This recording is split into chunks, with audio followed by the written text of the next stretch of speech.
In this video, I'll show you how to check if a Facebook Marketplace buyer is real using your phone. This is important to avoid scams and make sure you are dealing with a genuine person.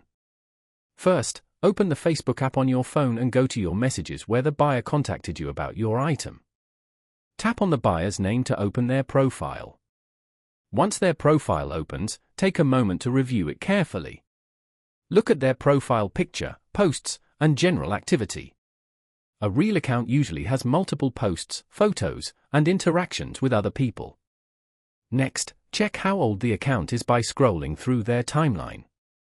If the account was created recently and has very little activity, it could be suspicious. You should also check if they have friends, comment on posts, or normal profile details. Another sign to watch for is the type of messages they send. If the buyer quickly asks you to move the conversation to another app, requests personal information, or wants to send payment before seeing the item, be cautious. A genuine buyer usually asks normal questions about the item, price, or condition. If something feels suspicious, you can stop responding or report the account.